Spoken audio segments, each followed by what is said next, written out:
Welcome to Math TV with Professor V. It's Friday, January 20th, 2023, and here's the integral of the day.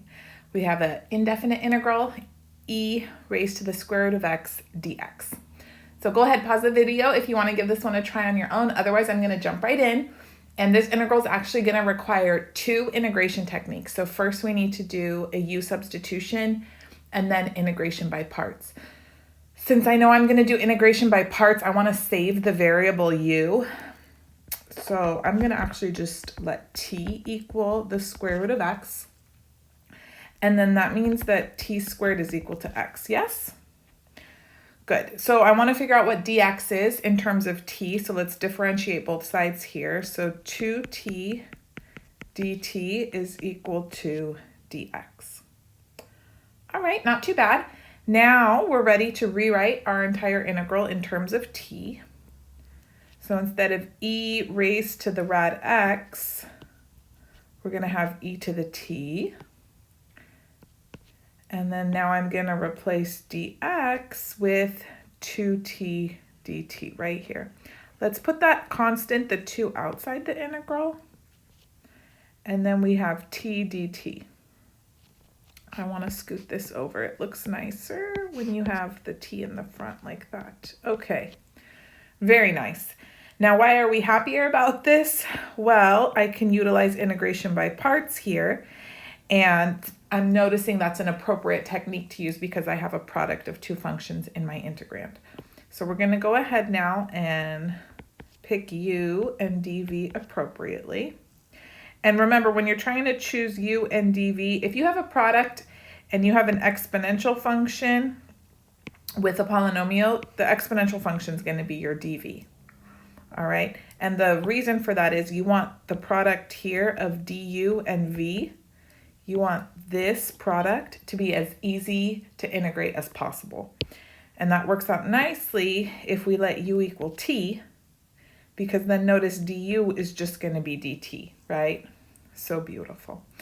And then dv is going to be e to the t dt. To find v, you just anti-differentiate that in your head really quickly. It's going to be e to the t. And we can leave the 2 outside, minding its own business out there. Okay, so now we're going to have 2 times, remember you have uv, that's outside the integral, t to the t, minus now integral of v du, which is going to be e to the t dt. All right, very nice.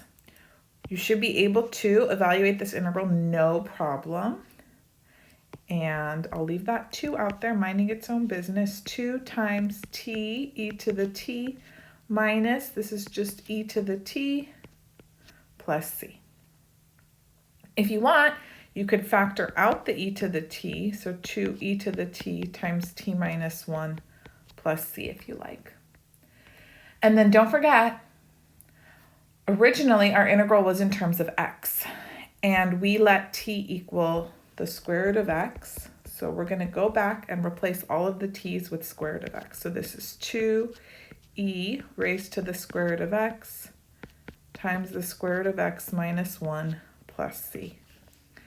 And you know, I have to admit, I forgot that the first time around. So this is actually take 2 of this integral. Shame on me for not prepping it properly beforehand and trying to record at 5 a.m. All right, so anyways, hope you enjoyed this integral. Thank you for those of you who noticed the first boo-boo. I deleted that pronto. And I hope everyone has a lovely Friday. We're going to make a Costco run. I said that the first time around. And then we have some stuff going on this weekend, which I'm not too excited about. I just wanted to stay home and relax, seeing as how the spring semester started back up. I've been busy with all my classes, but I hope everyone's doing well, enjoying. Hopefully the weather's doing better by you all. If you need help with any of your math classes this semester, please subscribe to my YouTube channel. I have so many video lectures organized by playlists for Calc 1, 2, 3, pre-calc, trig, lots of stuff. And if you just want to see what sort of shenanigans I'm up to, you can also follow me on Instagram and TikTok at Math TV with Professor V. Have a good one, you guys. I'll talk to you soon. Bye.